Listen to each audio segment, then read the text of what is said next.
Hay nako, hindi ka pa rin bababalik? 7 taon na tayong hindi nagkikita. Naku, aking mahal na CEO, wala ka rin namang oras para sa akin kahit bumalik ako. Bakit hindi ka na lang pumunta rito sa abroad? Isipin mo na lang na bakasyon ito para sa sarili mo. Sa abroad? Huwag na lang. Mas mabuting magpahinga na lang ako para sa bata. At isa pa, balak ko nang ilipat ang mga share ng kumpanya kay Zeyu. Pero, kapag hindi ka pa rin bumalik, at ipinanganak na ang baby, hindi man lang malalaman ni Zeyu na mayroon siyang tita. Wala akong pakialam kung malaman man niya, hindi ko talaga siya gusto. Ate, laging mag-ingat sa mga tao sa paligid mo. Dapat kang mag-ingat sa lahat ng oras.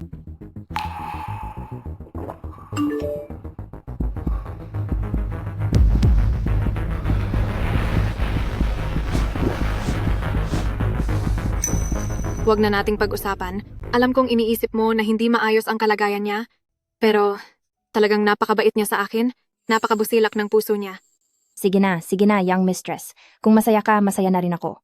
Nga pala, kailan mo balak sabihin sa kanya ang tungkol sa pagbubuntis mo? Ngayon na. Lalaki kaya? O babae?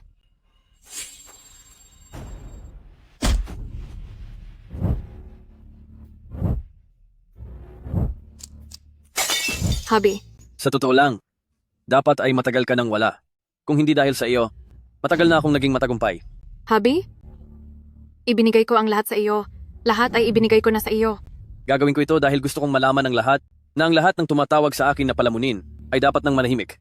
Ipakikita ko sa kanila kung sino ang tunay na nagpapatakbo sa Yihe Company. Luzeyu, hindi ka tao? Wala kang puso. Tasak lolo, tulungan niyo ako. Luzeo, anong ginagawa mo? Nanay, Humanap ka ng pangbusal sa bibig niyan? Gusto mo bang marinig tayo ng mga kapitbahay? Tama, kapatid ko.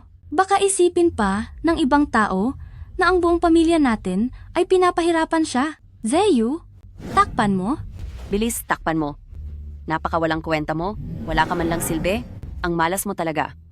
hindi ko alam kung anong nagustuhan ng kapatid ko sa kanya. Bakit mo? Bakit mo ginagawa ito sa akin? Huwag mo akong tingnan ng ganyan. Ang layunin ko ay hindi lang ang maging asawa mo. Nagtiis ako ng maraming taon at sa wakas ay may pagkakataon na akong tapusin ang mga sagabal. Gusto kong malaman ng mga nang maliit sa akin ang katotohanan. Kung sino ang tunay na amo sa Yihe Company, ano pang hinihintay mo? Tapusin mo na siya. Tapusin na siya.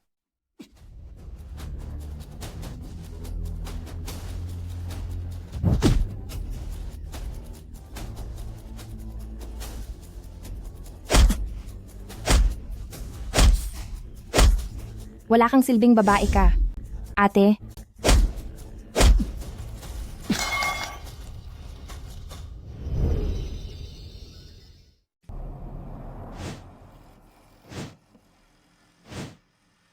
Ate, patawad po. Huli na ako nang dumating. Ma'am, pakikiramay po. Sabi ni Luzeo, ay ganti raw ito ng mga kalaban natin. Pero hindi ako naniniwala. Hahanapin ko ang tunay na may sala para pagbayarin siya. Sige na, asikasuhin niyo na ang kanyang labi.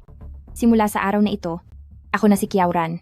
Ma'am, sigurado ba kayo na iinom kayo ng gamot para magkunwaring wala na? Dahil dito, unti-unting mawawala ang tibay ng iyong katawan at hindi rin masasabi ni Professor Fang kung kailan kayo eksaktong magigising. Si ate at ang kanyang hindi pa naisilang na anak, napakasaklap ng sinapit nila, kailangang mahanap ang tunay na may sala upang pagbayarin sila. Pero, baka hindi na po kayo makagalaw niyan. Tumahimik ka. Sige na. Pangalagaan niyo ang labi ni ate. Masusunod po. Sino man ang gumawa nito, hindi ko kayo mapapalampas. Sa wakas ay wala na ang masamang babaeng iyon, isang babaeng hindi naman makaanak. Hindi siya nararapat na maging manugang ng ating pamilyang Lu. Tama, noong nakaraan, hiningi ko ang villa niya sa West Suburb. Pero nag-aalinlangan pa siyang ibigay, sa atin naman siya, kaya sa atin din dapat ang pera niya. Pagpasok natin mamaya, huwag kayong masyadong pahalata. Galingan niyo ang pag-arte. Baka masira ang imahe ko. Anak, huwag kang mag-alala. Ang luha ni Mami, mabilis lumabas iyan.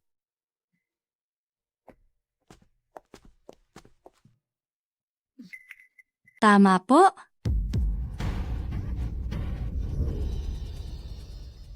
Ate, sabihin mo sa akin kung sino ba talaga ang gumawa nito sa malupit na paraan para tapusin ka habang buntis ka pa lang. Ano na ang gagawin natin ngayon? Hindi pa namamana ni Kiauran ang yaman ng tatay niya, pero wala na siya agad kaya wala ka nang makukuha sa mga ari-arian na iyon. Si Kiauran, ang tatay niya, ang pinakamayaman sa Haicheng, higit sa 10 bilyong dolyar ang yaman niyon. Hindi pa tayo nakakalamang, maling-mali ang timing ng pagkamatay niya. Kaya naman pala, nagpakasal si Lu Zeyu kay ate para lang pala makuha ang yaman ng pamilya Kiao. Tama ang hinala ni Papa noon. Ate, nagkamali ka sa taong pinili mo. Grabe talaga. Tignan mo ito. Mahal ko, huwag mo po akong sisisihin. Gustong-gusto ni Mama na magkaapo sa lalaki, pero hindi ka naman makabuo. Ang walang kwentang babaeng ito, hindi man lang makapag-anak, okay lang na parusahan at mawala na siya. Anak, buntis pala siya. Pero kayo ang mismong tumapos sa kanya. Kaya nga po, Zeyu, ang usapan ay gagamitan ng gamot. Bakit kailangang dumanas ng dahas? Namula na ang kamay ko sa kapupunas ng sahig. Gamot? Paano kung matunton ang pinagkunan natin ngayon? Mas maayos na ito? Walang may iwang ebidensya. Kayo, totoong kayo ang may gawa nito. Mga walang hiya. May naririnig ba kayong boses? Oo, naririnig ko. Ano bang nangyayari? Papa! Ano? Bakit may batang tumatawag kay Lu Zeyu ng papa? Papa! Lele, tila tumataba ka na naman? Behave ka lang. Sa labas ka muna maglaro. Ibibili ka ni Papa ng malaking bahay. Opo, Papa.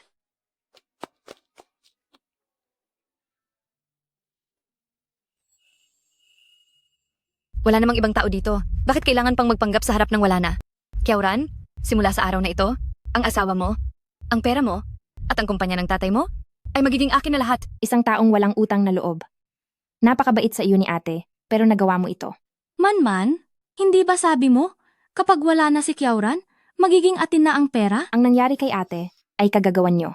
Mga hayop kayo. Hindi kami nagpakahirap ng ganito para lang sa kaunting barya. Ang yaman ng pamilya Kiaw ang habol ko. Sayang lang, hindi sapat ang pirmadong kontrata ng kumpanya.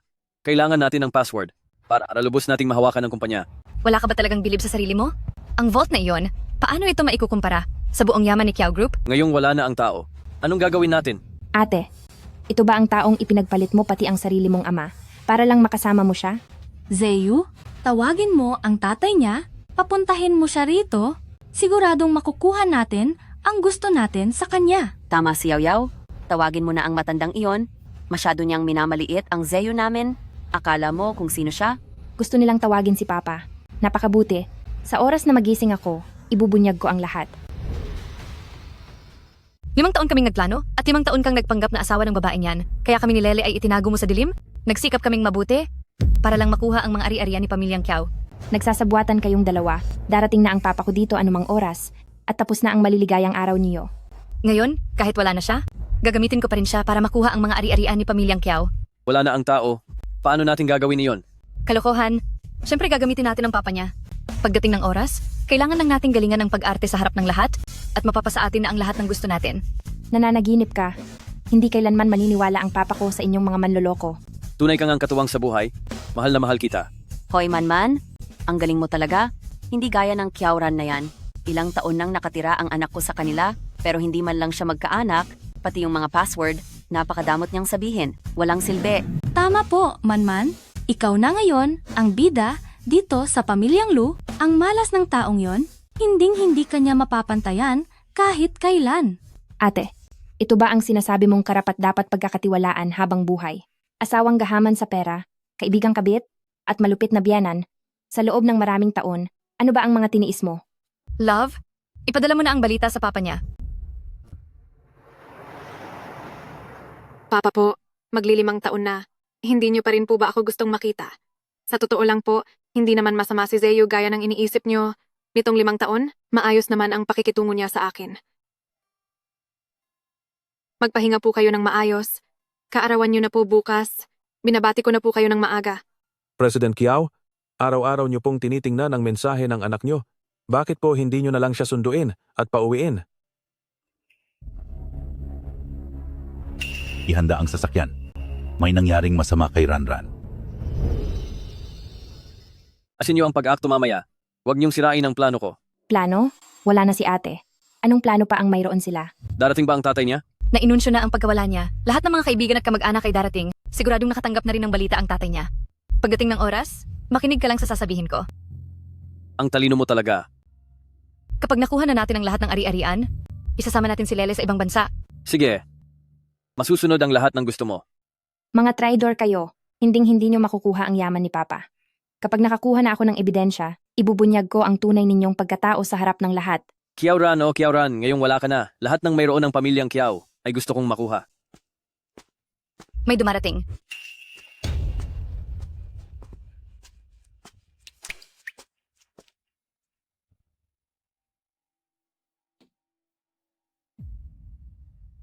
Zeyo. Nakikiramay ako. Nitong nakaraang araw lang ay kausap ko pa si Kiauran.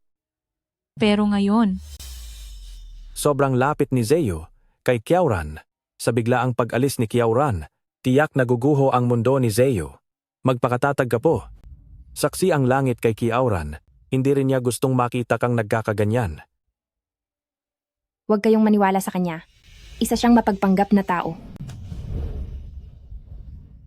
Ngayon ay ang huling pamamaalam para kay Kiauran. Nagkaroon ng masamang balak ang kalaban ng kumpanya, pinasok nila ang bahay at winakasan ang buhay ni Kiauran. Sobrang sakit para sa akin. Asawa ko. Mahal ko. Mahal, gising ka. Paano na ako mabubuhay nang wala ka? Luzeyo, isa kang hayop. Ang plastic at nakakadiri mo. Nagkamali talaga ang kapatid ko noon. Dahil lang sa isang masamang taong tulad mo, pinutol niya ang ugnayan niya kay Papa. Ranran, kaibigan ko, bakit mo ba kami iniwan agad? Ang regalo ko para sa iyo, hindi ko man lang naibigay sa iyo.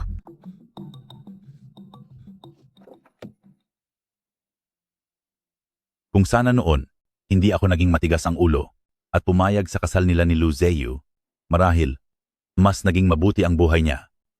Ito ang binili kong regalo para sa birthday mo? Isuot ko na ito sa iyo ngayon.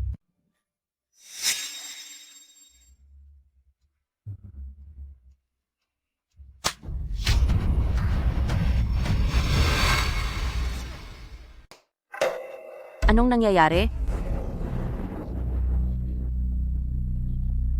Ibig bang sabihin ay hindi wala na si Kiauran? Tulungan niyo ako dali.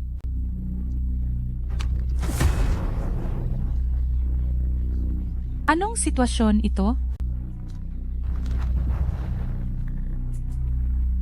Baka naman nagmumulto na ang katawan? Huwag kang magbiro. Walang ganoon. Grabe, totoo ba ito? Hindi ko alam. Ran, hindi mo ba talaga maiwan ang matalik mong kaibigan? Ran, kung hindi lang dahil sa dami ng kailangang ayusin dito, gusto ko na ring sumama sa iyo. Nakokonsensya ka, natatakot ka, titingnan ko nga kung anong mga panlilin lang ang gagawin nyo. Tapos na ang oras. Isara na ang kabaong. Hindi. Hindi pwedeng isara ang kabaong. Hindi ko hahayaang magtagumpay sila. Tay, bakit wala ka pa rin? Wala na si Chairman Kiao? Hindi ba't katapusan na rin ng kumpanyang Yihe? Anong katapusan? Wala na si Kiauran? Pero narito pa ang kapatid ko, na si Zeyu, di ba? Mga Ginoo at Binibini, para hindi masayang ang pinaghirapan ng asawa ko at hindi ito mapunta sa wala, pati na rin para tuparin ang kanyang huling hiling. Formal ko na ngayong idinedeklara na ako na ang mamamahala sa Yihe Company bilang chairman at papalitan ang pangalan nito sa Lu Group. Hindi ba't harapan na niyang kinakamkam ang kayamanan ng Yumao? Hinaan mo lang ang boses mo. Gusto mo pa bang manatili sa industriya? Matagal nang inilagay ni Luzeyo ang mga sarili niyang tao sa loob ng kumpanya. Oo nga, kontrolado na nila ang kumpanyang Yihe. Sayang ang pinaghirapan ni Kiauran. Napunta lang sa mga taong ganid. Hinding-hindi ko hahayaang ang pinaghirapan ni ate ay mapunta sa kamay ng mga taong walang konsensya. Lantad na pagnanakaw ang ginagawa mo. Ang kumpanyang binuo ni Ate Ran ay hindi dapat mapunta sa isang linta lang. Xiaojiang, huwag ka munang magmadali. Hindi mahilig mamahala ng kumpanya si Ranran noong buhay pa siya? Matagal na niyang balak na ang kumpanya ay ibigay na sa pangangalaga ni Zeyo. At saka pumirma na sila ng kasunduan para sa paglilipat ng mga share. Anong kasunduan? Wala akong nabalitaan mula kay Ate Ran. Siguradong gawa-gawa niyo lang yan. Bakit ganyan ka magsalita? Si Zeyu, ang tunay na asawa ni Kiauran, kanino pa mapupunta ang mana kundi sa kanya? Hindi naman pwedeng ibigay sa'yo, di ba? Kakaalis lang ni Ate Ran? Pero ginagawa niyo na ang mga ganitong kawalang hiyaan? Hindi ba kayo natatakot parusahan ng langit? Ginagawa ko ito para sa ikabubuti ng kumpanya. Ilang taon akong nagpakahirap. May tiwala ako sa sarili ko na mapapamunuan ko kayong lahat tungo sa mas magandang kinabukasan. Pero ikaw, sibak ka na sa trabaho. Umalis ka na rito ngayon din. Pagbabayarin din kayo sa mga ginagawa niyo. sa pagiging chairman ni Zeyu? Sang-ayon din po ako. Sang-ayon din ako. Sang-ayon ako. Sang-ayon. Kung gayon, ngayon ay formal ko nang idinedeklara na ako na ang mamamahala sa Yihe Company at manunungkulan bilang chairman at chief executive officer. May tututol pa ba? Hindi ako pumapayag.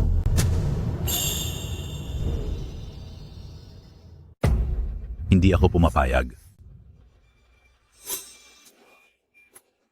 Hindi ba ito ang pinakamayamang tao sa Haicheng na si President Kiao? Nakita ko na siya sa telebisyon. Ibig bang sabihin si President Kiao ang tatay ni Kiaoran? Ano ang nangyayaring ito? Ano ba talaga ang nangyari? Papa, ikaw ba iyan? Pa, patawad po. Hindi ko po nagawang alagaan ng mabuti si Ranran. Tito, isa po itong aksidente. Malungkot po kaming buong pamilya. Tanggapin po ninyo ang aming pakikiramay. Tama po, Balaye. Ang turing po namin kay Kiauran ay parang tunay na anak at kailanman ay hindi namin siya minaltrato. Isang aksidente po ang lahat ng ito. Uncle Kiao, naaalala niyo pa po ba ako? Ako po ang pinakamatalik na kaibigan ni Ranran noong siya ay narito pa. Noon po, pumunta rin po ako sa bahay niyo kasama si Ranran. Pero hindi ko inakalang mangyayari ito kay Ranran. Narito po kaming lahat para ipagdiwang ang kaarawan niya. Hindi namin akalain na magkakaroon ng ganitong aksidente. Pero kaya kong maging saksi na ang relasyon ni Ranran at ni Zeyu ay naging maayos naman palagi. Papa, wag po kayong maniniwala sa kanila. Lahat sila ay sinungaling. Ayos lang si Ranran. Noong una, bakit nagkaroon ng aksidente? Ipaliwanag niyo ito sa akin ng maayos. Hindi ko rin po alam ang nangyari. Si Ranran ay pinarusahan ng mga taong pinadala ng kalabang kumpanya. Pagkapasok ko po sa bahay ngayong araw, nakita ko na lang siyang nakahiga sa sahig at wala na po siyang buhay. Papa, nagsisinungaling po siya. Siya ang nagtapos kay ate. Alam ko, ikaw talaga ang tumapos sa buhay ng aking anak.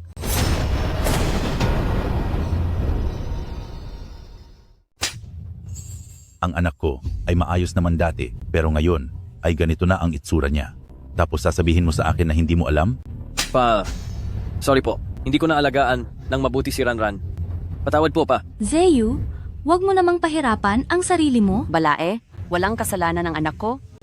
Sa loob ng maraming taon, ay palaging siyang itinuring na parang isang prinsesa kay Kiauran. Hindi mo siya pwedeng pagbintangan ng ganyan. Hindi mo ako, Balae. Tungkol sa nangyari sa anak ko, dapat ninyong ipaliwanag ng malinaw ang lahat. Kung hindi ay tatawag ako sa pulis. Kailangang malaman kung paano siya nawala. Posible kayang pinatapos siya dahil sa pera? Parang hindi naman. Mukhang mabait naman si Zeyu. At ang ganda pa ng relasyon nila ni Kiaoran. Siguradong hindi niya magagawa ang bagay na iyon. Uncle Kiao, suportado ko ang pag-report sa pulis. Suportado ko ang bawat desisyon niyo. Pa, baka mas mabuting tumawag na tayo ng pulis para maimbestigahan ang dahilan ng pagkawala ni Ranran para matahimik na ang lahat. Huwag mo akong tawaging pa. Kailanman ay hindi kita kikilalanin bilang manugang ko. Lolo! Lolo! Ito, kaninong bata ito? Pa, anak namin ito ni Ranran. Lele, may lolo na darating mamaya. Kailangang tawagin mo siyang lolo? Naiintindihan mo ba? Bakit po? Hindi ba gusto mong makita ang papa mo araw-araw? Basta tawagin mo lang siyang lolo. Matutupad na ang hiling mo.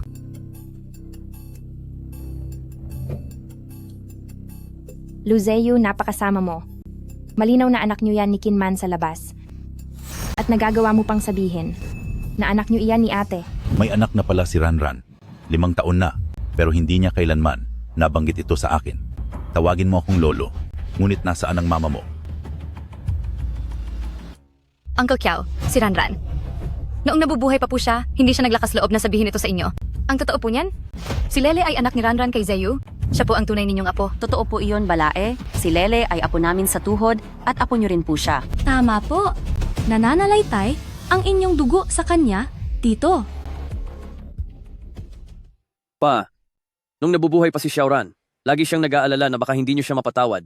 Kaya naman hindi na niya nabanggit ang tungkol kay Lele. Kasalanan ko ang lahat. Kung noong una pa lang, ay hindi na ako naging ganoon katigas. Siguro, hindi mangyayari ang lahat ng ito. Mabait na bata. Simula ngayon, aalagaan ka ng mabuti ni Lolo. Hindi ito anak ni ate. Kailangang paalalahanan ko si Papa. Gising na si Kiauran. Gising na si Kiauran. Ranran, huwag mo namang takutin si Papa. Uncle Kiao, wala nang buhay si Kiauran. Siguradong nahihirapan siyang iwan tayo at ang kanyang anak, kaya siya nagkakaganyan. Pero ang natatandaan ko, ang mga taong may matinding sama ng loob bago mawala ang nagkakaganyan. Hindi kaya may nanakit talaga sa kanya? Kinman, hayop ka. Sobrang laki ng tiwala ni ate sa iyo. Itinuring kanyang pinakamatalik na kaibigan. Pero ginawan mo siya ng masama. Gusto mo pa atang ang anak mo ang magmana ng kayamanan ni Papa.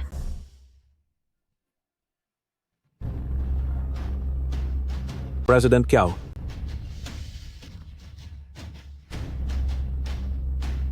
Pa, bakit ka nakatingin ng ganyan sa akin? Pinaghihinalaan mo ba ako? Mahal na mahal ko si Ranran. Paano ko siya magagawa ng masama? Kung hindi kayo naniniwala sa akin, maaari akong manggako. Alam ko na may sama ng loob ang anak ko. Dahil noong una ay hindi ako naniwala sa kanya. Iniisip niya sigurong hindi ko pa siya napapatawad. Nag-aalala pa siya para kay Lele at para kay pamilyang Kiao. Pa, hindi ganyan ang nangyari. Huwag na huwag kang maniniwala sa mga kasinungalingan nila. Pa, kasalanan ko ang lahat. Hindi ko naalagaan ng mabuti si Ranran. Hindi sana ako lumabas ng bahay. Dapat ay nanatili ako sa tabi niya. Kasalanan ko ang lahat. Naku, Zeyu, lumabas ka lang naman para bumili ng mga bulaklak at regalo para kay Kiauran para ihanda ang sorpresa para sa birthday niya. Hindi mo kasalanan iyon. Hayop ka. Alam mong hindi maganda ang pakiramdam ni Kiauran? Dapat ay 24 oras kang nagbabantay at nagtatanggol sa kanya? Bakit mo siya iniwan? Kasalanan ko talaga. Ang mga manlolokong ito, puno sila ng kasinungalingan. Kung magigising lang ako, ibubunyag ko ang tunay ninyong kulay. Anak, huwag kang mag-alala. Ililipat ko ang lahat ng ari-arian kay Lele. Lele, siya ang magiging tagapagmana ng Kiao Group. Hindi siya ang anak ni ate. Zeyu, simula bukas, magtrabaho ka na po sa kumpanya. Tuturuan kita kung paano magpatakbo ng negosyo. Sige po, salamat po pa. Kinman, pumunta ka rin sa kumpanya ko para tulungan si Zeyu sa mga gawain. Salamat po, Tito. Dati, hindi sila nakilala ni ate. Ngayon pati si Papa naloloko na rin. Ano na ang gagawin ko? Kailan kaya ako magigising? Masyadong maliit ang bahay na ito. Pagkatapos ng huling paalam kay Ranran, lumipat na kayong lahat sa villa sa West District. Kailangan din ng mag-aalaga kay Lele. Kinman, sumama ka na rin lumipat doon. Salamat po pa. Naku, salamat po, Balae. Salamat. Maraming salamat po, Tito. sa tingin ko, parang ang sasaya niyo yata? Ako, natatakot lang kaming baka masyadong malungkot si Tito, kaya gusto namin kayong i-comfort. Oo nga po. Bilang mga magulang din, naiintindihan namin ng lubos ang nararamdaman ni Balae. Ngayong wala na si Ranran, parang hindi ko na kayang magmahal pa ng iba. Aalagaan kong mabuti si Lele. At magsisilbi po ako ng tapat sa inyo. Huwag kang mag-alala, anak. Lahat ng mga taong mahalaga sa iyo, ako na ang bahalang mag-alaga sa kanila para sa iyo. Pa, magsisilbi po ako ng mabuti sa inyo simula ngayon. Ituring niyo na po akong sarili ninyong anak.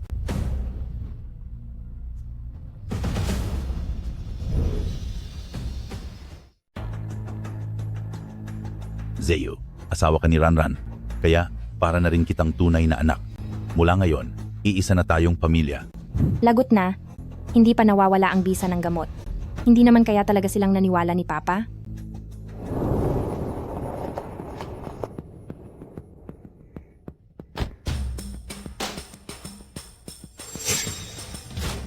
Kasalanan ko ang lahat.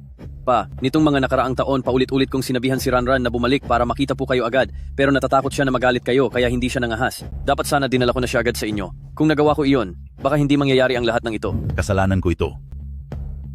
Kung hindi lang ako naging ganoon katigas at hinanap kayo ng mas maaga, hindi sana mangyayari ito. Kay Ranran. Ay, Pa, President Kiao, mag-ingat po kayo. Balae, makikiramay po ako. Wala na tayong magagawa kung wala na siya. Kaya pangalagaan niyo po ang kalusugan niyo. tama po pa. Kailangang magpahinga niyo po. Ingatan niyo po ang inyong sarili. Uncle Kiao, uminom ka muna ng tubig. Pampaluwag sa lalamunan. Mama, gusto ko rin po uminom ng tubig.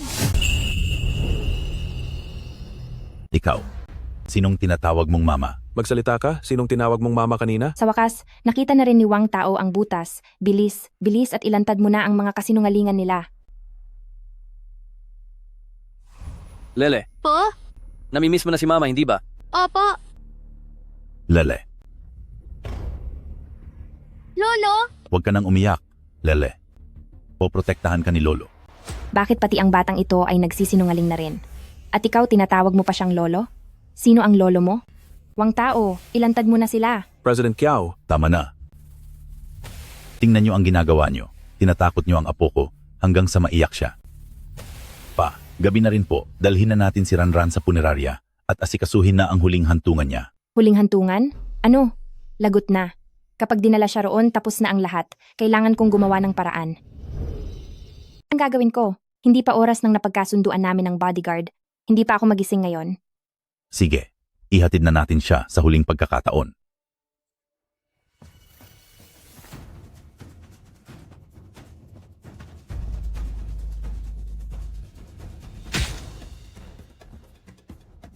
Ay, sino ka ba? Bakit ka nananakit ng basta-basta? Hayop ka. Sabihin mo sa akin, bakit biglang napahamak si Kiaoran? Anong nangyari? Siya nga, si Brother Hautian nga, sa wakas. Sa tulong niya, tiyak na mabubunyag ang maitim na balak ng mga taong ito. Guha Utian, asawa ko si Kiao Ran. Anong pakialam mo? Bakit ka sumisigaw dito? Hautian, huwag kang magwala. Uncle Kiao, si Kiaoran, siya ay... Wala na siya at hindi na maibabalik. Tanggapin mo na ang nangyari. Hindi, imposible ito. Napakabuti niyang tao, bakit siya biglang mawawala? Kiaoran, patawarin mo ako. Huli na ako nang dumating. Hindi sana ako nagpadalos-dalos at nag-ibang bansa noon. Kung hindi ako umalis, hindi ka sana nagpakasal sa iba at hindi tayo hahantong sa ganitong pamamaala. Nararamdaman ko na ang mga binti ko. Brother Hautian, hintayin mo ako, paparating na ako. Sasabihin ko sa iyo ang buong katotohanan. Anong silbi ng mga sinasabi mo ngayon? 5 taon nang kasal sa akin si Kiao Ran at siya ang asawa ko. Sino ka ba sa akala mo? Tama. Si Kiaoran ay manugang naming mga pamilyang Lu. Isang panlabas ka lang, kaya bakit ka nakikialam? Hautian, alam kong ikaw ang unang pag-ibig ni Kiaoran. Pero matagal na kayong naghiwalay noon at saka kasalanan mo rin dahil hindi mo siya pinahalagahan. Anong mapapala mo kung sasabihin mo pa iyan ngayon? Hindi ko siya pinahalagahan? Gusto ko ngang itanong sa'yo, noong mga panahong iyon, may sinabi ka ba sa kanya na kung ano-ano, kaya nagkaroon siya ng maling akala sa akin? At nakipaghiwalay sa akin? Walang saysay ang mga sinasabi mo. Anong pang magagawa niyan? Wala na si Ranran, hindi mo ba siya hahayaang mamayapan ng tahimik? Uncle Kiao, dalhin na natin agad siya sa punerarya para makapahinga na siya. Hautian, hayaan na natin ang mga nakaraan. Dalhin muna natin si Ranran sa punerarya nang makapahinga na siya ng maaga. Umiiyak siya. Hindi pa siya patay. Buhay pa si Ranran. Ranran, gumising ka. Nandito na ako. Tumingin ka sa akin, Ranran. Bitiwan mo siya. Huwag mong hawakan ng asawa ko. Umalis ka. Hindi ka karapat-dapat na humawak sa kanya. Huwag mo siyang hawakan, wala na si Ranran. Huwag kang gumawa ng kwento rito. Ranran, gumising ka. Alam kong hindi ka papatay. Paano kaya ako makikipag-ugnayan kay Brother Hautian? Siguradong matutulungan niya ako. Bukas ng alas 8 ng umaga ang seremonya para maihatid niyo po siya sa huli niyang hantungan.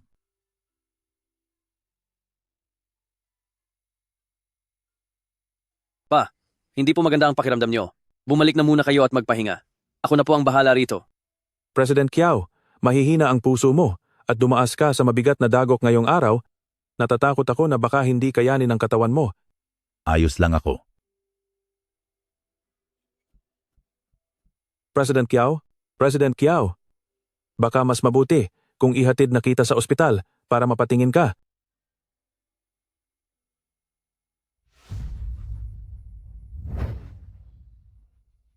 Sa wakas, umalis na rin ang matandang iyon. Noong nandito siya kanina, nag-aalala ako na baka may mahalata siyang butas. Kahit gaano pa katalino ang matandang iyon, naloko pa rin siya ni Lele. Kung hindi dumating si Lele sa tamang oras, tiyak na hindi niya tayo lulubayan. Napakagaling talaga ni Manman na nakaisip ng ganitong paraan.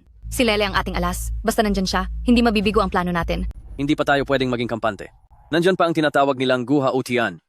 Siya ang pinakamalaking problema. Wala na ang taong iyon. Basta't naniniwala sa atin ang matandang iyon, wala siyang magagawa kahit anong sabihin niya. Tama ka? Pagod na ako. Halika na. Sige, tayo na. Dito sa lugar na ito, sapat nang nandito si Zeyu. Sige. Kayong mga masamang tao, ilalantad ko rin ang tunay ninyong pagkatao upang pagbayarin kayo para kay ate. Nag-acting ako maghapon, pagod na ako, ang sakit ng buong katawan ko. Honey, salamat sa paghihirap mo. Pumunta ka na muna sa kabilang silid para magpahinga. Ako na ang bahala rito. Sige, magpapahinga na ako. Kapag dumating na ang matandang iyon, siguraduhin mong sasabihin mo sa akin, dapat ay galingan natin ang pag-acting. Hindi tayo dapat magpahalata. Alam ko na. Huwag kang mag-alala.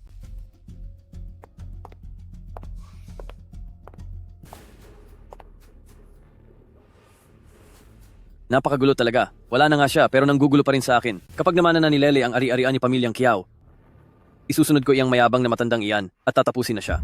Pagdating ng panahong iyon, magsasama-sama na kayo sa kabilang buhay. Luzeyu, humanda ka. Sisiguraduhin kong pagbabayarin kita.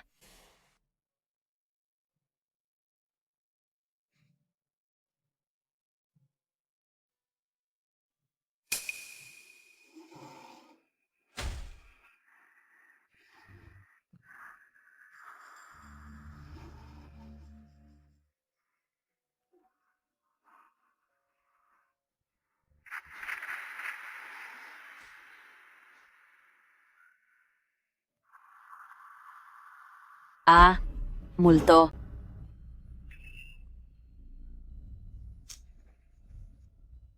Lahat ng atraso mo kay ate ay isa-isa kong sisingilin. Walang makakatakas sa inyo, pagbabayarin ko kayong lahat.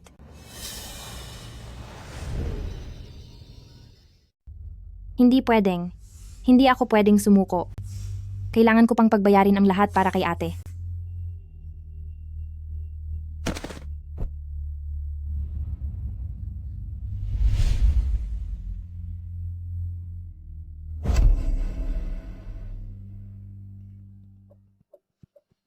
Nakapagtataka, nasaan kaya si Mama? Hinanap ko na sa buong punerarya, pero hindi ko talaga siya mahanap. May high blood pressure si Mama.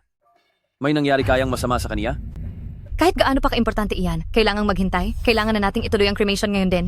Kapag na-cremate na ang labi ni Kiaoran, mapapasaamin na ang lahat ng kayamanan ni Pamilyang Kiao. Tama. Unahin muna natin ang importante.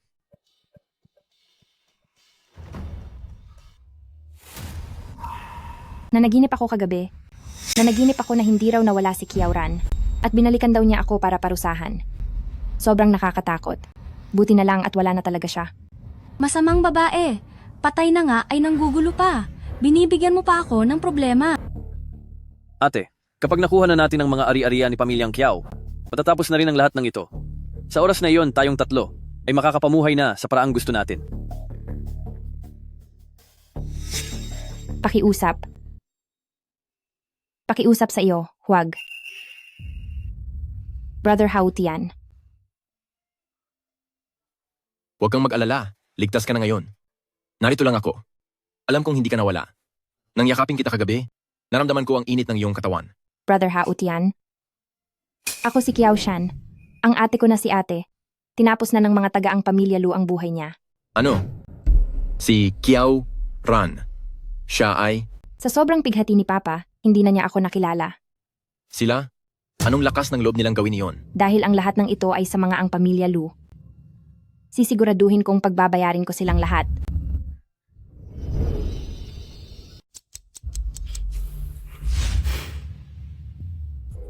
Old Kiao, nakikiramay ako po.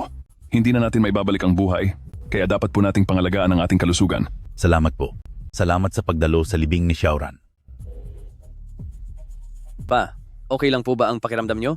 Kapag kayo ay nagkasakit, paano na po kami? Ayos lang ako. Sino po siya? Siya ang asawa ni Ranran at manugang ko rin siya. Ah, ganoon ba? Magsisilbi siya sa Kiao Group. Pakiusap. Gabayan niyo po sana siya. Zeyu. Siya ang President Ma ng Yutian Group. Kumusta po, President Ma? Sana ay magtulungan po tayo sa hinaharap. Dahil manugang ka ni President Kiao, itinuturing na kitang sariling atin. Sa susunod, kung may kailangan ng kumpanya, pumunta ka lang sa akin anumang oras. Sige po. Napakabuting bata ni Ranran. Nakakahinayang talaga. Sa hinaharap sa iyo na aasa ang Kiao Group bilang manugang. Uncle Kiao, dahil wala na kayong mga anak ngayon, huwag po kayong mag-alala. Tratuhin ko po kayo na parang tunay kong ama, para na rin mapunan ng mga pagkukulang ni Ranran. Sino ang nagsabing wala akong anak? Anong pinagsasabi mo? Kasalanan ko ang nangyari kay Ranran. Pa, ako ay parang tunay na anak nyo. At sa hinaharap, sisiguraduhin kong aalagaan ko kayo hanggang sa huli. Zeyu, isang aksidente ang lahat, hindi mo kasalanan iyon. Paring Kiao, napakamatulungin sa inyo ng manugang nyo. Mukhang totoong mahal niya si Ranran. Isang siyang taong mapagkakatiwalaan. Ayos, na, sigurado na ang pwesto bilang manugang at hindi na makakatakas ang ari-arian ng pamilya Kiao. Uncle Kiao, hindi mo alam, napakakaawa ng batang si Lele. Gabi-gabi ay hindi siya natutulog at umiiyak dahil hinahanap ang kanyang nanay. Si Lele ay anak ni Ranran. Siya rin ang tagapagmana ng Kiao Group. Wang tao. Sabihan ng lahat. May meeting ang mga shareholders sa susunod na Lunes. Ililipat ko ang 40% ng shares ng Kiao Group kay Lele. President Kiao, gusto mo ba muna itong pag-isipan? Masyado pang bata si Lele ngayon, ang biglaang paglipat ng shares sa kanya ay baka magdulot ng reklamo mula sa ibang shareholders. Huwag na tayong makipagtalo. Asikasuhin mo na agad ito. Opo, sir. Pa, bata pa si Lele. Kung ibibigay mo sa kanya ang lahat ng shares, papayag kaya ang ibang shareholders ng kumpanya? Ikaw ang tagapag-alaga ni Lele at ikaw ang tatay niya. Ikaw na ang pansamantalang mamamahala sa mga shares na ito. Salamat po, pa. Susunod po ako sa inyo. Nagkakahalaga ng bilyon-bilyon ang pamilya Kiao. Ang 40% ay katumbas ng 4 na bilyong dolyar. Yaman na tayo. Kung alam ko lang na ganito kadali makuha ang shares, dapat ay matagal nang wala ang babaeng iyon.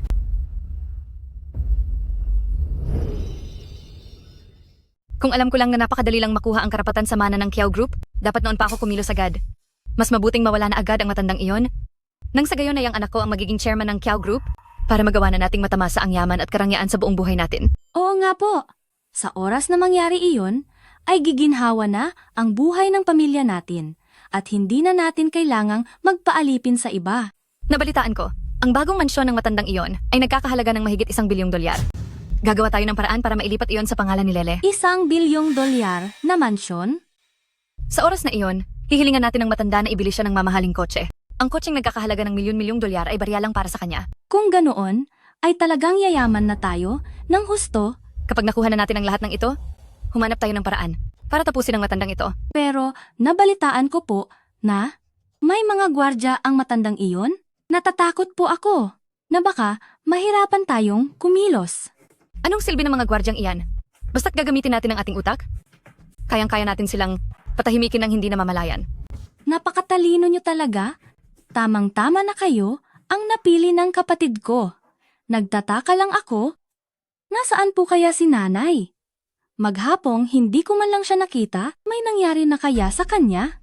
Huwag mo muna siyang intindihin ngayon, mas importante ang ating plano. Pero, may high blood po si nanay, madali siyang mahilo kapag nabibigla. Hahanapin ko muna po siya. Hautian. Papa, narito ako. Nandito lang ako. Ranran. Tatay. Tatay, nasaan ka po? Tatay. Ranran. Ranran, ikaw ba talaga iyan? Nasaan ka ba? Sabihin mo na kay tatay. Hello? Tatay, naririnig mo ba ako? Hello? Tay, magsalita ka naman po. Tay, impossible naman iyan, di ba? Wala na si Ranran, nakahiga na siya sa kabaong niya. Tito, siguradong sobrang namimiss mo lang si Ranran, kaya ka nagkakaroon ng mga guni-guni. Wala na si Ranran, at hindi na siya posibleng tumawag sa'yo. Oo nga po, Tito. Siguradong napagod lang po kayo. Magpahinga muna kayo. Huwag niyo na itong isipin pa ng kung ano-ano. Hindi. Boses ito ni Ranran. Buhay siya. Siya iyon. Paano mangyayari iyon? Nagmumulto na ba siya? Impossible. Nasa akin ang cellphone ni Kiao Ran. Anong gagamitin niya para tawagan ka? Ano? Bakit nasa iyo ang cellphone ni Ranran? Bakit?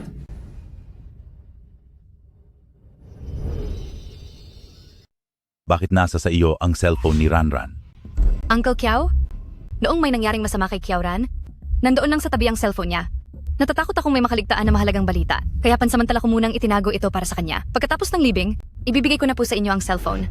Tama po iyon pa. Ako ang nagpautos kay Chin Man na asikasuhin iyon. Masyadong naging magulo. Noong mawala si Kiaoran, hindi ko kayang gawin lahat ng mag-isa, kaya ipinaubaya ko muna kay Chin Man. Sa bagay, masyadong biglaan ang lahat. Alam kong hindi rin madali para sa iyo.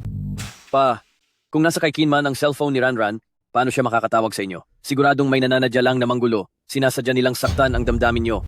Pero, boses talaga iyon ni Ranran. Hindi ako magkakamali.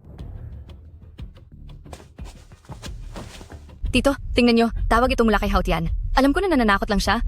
Siguradong siya iyon. Hindi ko alam kung saan siya nakakuha ng lumang recording ni Kiaoran. Sinasadya lang niyang lokohin kayo. Hindi ito katanggap-tanggap.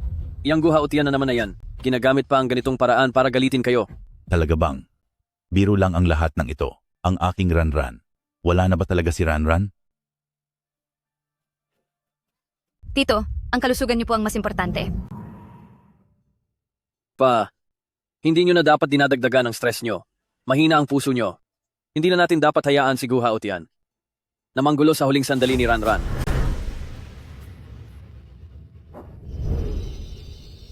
Hello? Papa? Naririnig niyo po ba ako? Papa? Anong nangyayari? Bakit hindi ako makatawag? Sa naririnig ko, mukhang hindi ito problema sa signal. Mukhang nakablock ang numero mo. Siguradong pakana ito ni na Lu Zeyu at Kinman. Ayaw lang nilang makausap ko si Papa dahil natatakot silang mabuko ko ang mga plano nila. Huwag kang mag-alala. Magpapatawag muna ako ng mga tauhan para mamaya, makausap natin ang papa mo ng harapan para mailantad ang tunay nilang pagkatao. Kilala ko si Lu Zeyu. Siguradong nagmamadali na siyang burahin ang ebidensya. Kung ganoon, hahayaan ko siyang mismo ang magpaubaya.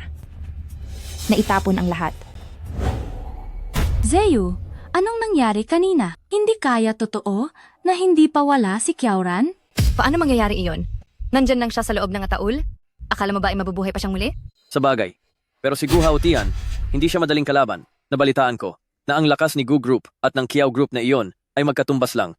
Kapag nagpatuloy siyang guluhin tayo, baka maapektuhan ang mga plano natin. Anong magagawa niya? Wala nang buhay na saksi. Kahit pa magwala siya sa galit, hindi na nito mababago ang katotohanan na wala na talaga si Kiaoran. Basta nakuha natin ang tiwala ng matanda, wala ring silbi ang kahit anong sabihin niya. Pero baka magkaroon pa ng problema sa huli. Kapag patuloy siyang nanggulo, maapektuhan kaya si Lele sa pagmamana sa Kiao Group? Ang pinakamahalaga sa atin ngayon ay makuha ang karapatan sa mana sa Kiao Group pati na ang kayamanan ng matanda. Kaya lang ang matandang iyon, ipipilit pa na pagkatapos ng libing, tsaka lang ibibigay ang kayamanan sa atin? Napakaabala! Napakahirap kausap! Ang matandang ito, sinasadya lang niyang magpatagal ng oras, ang bagal niya talaga. Bakit hindi natin tapusin na lang ito ng tuluyan, iyong matanda? Kailangan na nating itago ang ebidensya bago pa tayo lalong mabulabog. Tama. Dispatchay na muna natin ang nasa ataul upang makaiwas sa problema. Dahil kapag napaimbestigahan ng matanda ang katawan, tapos na tayong lahat. Kailangang madaliin ang pagtapon sa babaeng iyan. Ngayon na.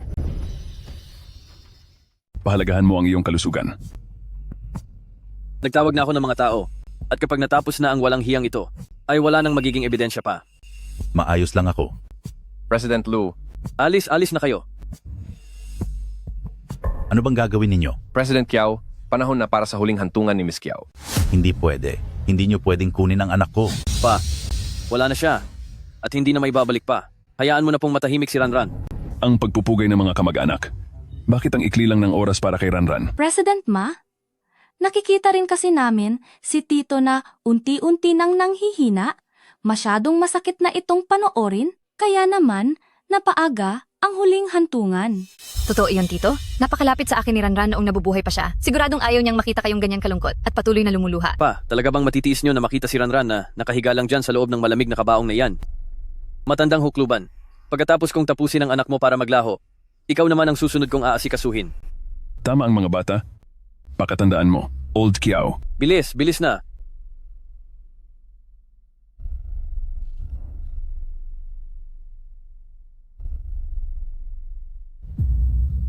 Mahal kong asawa, pumunta ka na sa iyong huling hantungan. Ako na ang bahalang magpalago sa Kiao Group para sa iyo.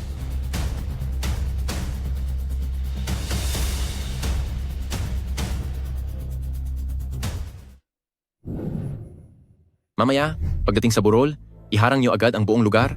Siguraduhin ninyong walang sinuman mula sa mga tao ni Pamilyang Lu ang makakatakas. Opo. Handa na ba ang lahat? Handa na po.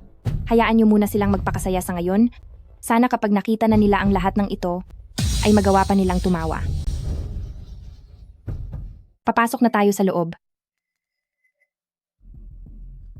Sasamahan muna kita sa lounge para makapagpahinga ka. Sige po.